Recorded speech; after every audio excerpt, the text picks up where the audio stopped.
Streets of Rage. What a great game. Awesome music, simplistic but solid gameplay, believable environments, and a scaling difficulty. What's there not to like? So now we move on to the first sequel. Before I really get on the specifics, let me show you a few things. Here's Streets of Rage 1. Here's Streets of Rage 2. 1. 2. 1. And 2. You noticing a pattern yet? Streets of Rage 2 shouldn't be called that. It should be called Streets of Rage 1.5 because that's where it is. An upgraded graphics look to the same game. Okay, fine. I'll try to lessen my criticism of it for a bit. First of all, the storyline. Mr. X somehow is resurrected from the dead. He's the final boss of the first game. You know, the guy who tried to kill you as he blindly just shoots ammo all over the place. Well, apparently he wasn't entirely dead and captured Adam and lure Axel and Blaze into some sort of trap. Along for the ride is Max, Streets of Rage's answer to Hager from the Final Fight, and Skate, a horribly nicknamed kid on, you guessed it, roller skates. These new guys, in my opinion, don't offer too much to the game. Max is powerful, but he's hideously slow. Skate, on the other hand, is blindingly fast, but he's very weak and he takes many more hits just to take down the enemies. Other than a few extra moves, Blaze and Axel are pretty much the same from the original game, but that's not a bad thing. Even the enemies haven't changed very much either. Many of the bosses are repeats from the first game, which it starts to get pretty sad after a while.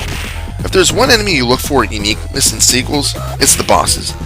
Even the freaking final boss is identical to the first game, although he does seem to be a bit easier. Come on, Sega, you couldn't have altered him at least a little bit? In an effort to make the game slightly easier though, you now have access to the Thug's life bars, so you can tell exactly how close to death they are. Because of this, you see enemy names too, but for the most part, it's something you won't even take notice of.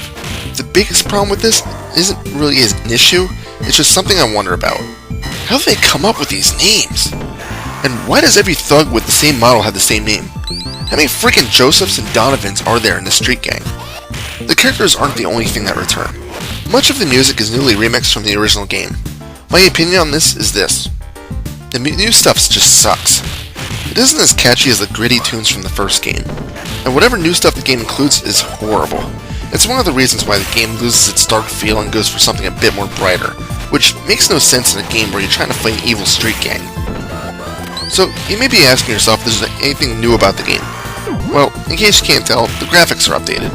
Everything gets a lot more detail to it. As I've already mentioned, but though, with the new graphics, the game looks much brighter, and that just doesn't seem to fit the game. Probably the coolest stage, though, is the carnival. As the final area, you actually fight in a fog-laden cavern. There's also a few new movesets in the game. Axel and Blaze carry over much of their original stuff, but each character also gets a special move that you can use. The police car doesn't come back in this game, so any special move you use in this game takes away a portion of your health. You also get a running move too, simply by attacking when hitting the forward button twice. Honestly, if you play as Axel, you'll be using this dashing uppercut a lot, as it does a good chunk of damage each time. Oh, and as for the storyline, remember, you're supposed to be fighting punks off of the street. So, why the hell is there some sort of alien head attacking you in the carnival? Okay, I suppose it could be some sort of attraction, but in any case, why is it attacking you? And what about these robots that hop at you? I didn't realize I was playing a sci-fi game. You don't fight any aliens or robots any other times, so why of a sudden, as a boss, are you fighting them? One other thing to note is that there's an interesting thing you can do to exploit the game to make it slightly easier. I'm not sure if it works for everyone, but I know it does for Axel. If you throw one punch, wait a split second, then throw another one, it'll restart your combo, but the enemy will still be frozen from the first hit. If you do it right, you can defeat a lot of enemies without even having to move once. It does get pretty boring after a while, but if you're taking a lot of punishment, it's an option to try to save you until you can find some health power up. Okay, one last thing before I wrap this review up. The ending.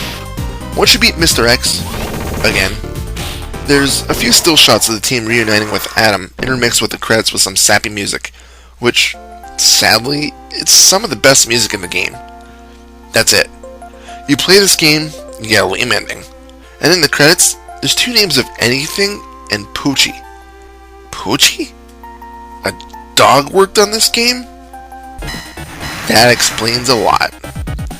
Streets of Rage 1.5 isn't necessarily a bad game, but it just simply doesn't live up to the awesomeness of the first game. It all just feels like deja vu, with only minimal extra features plugged in. There's a dual mode that you can use to play with a friend, but I wouldn't focus on playing the game just for that. If you want to beat 'em up on the Sega, just play the first game. Although, I must admit that although this game is a recycled version of the original, at least it's playable. And it's much better than Streets of Rage 3, which I don't want to go there, but I'm sure it's coming. Anyway, my score of this game? 6 out of 10. This is Reaper. Happy fragging.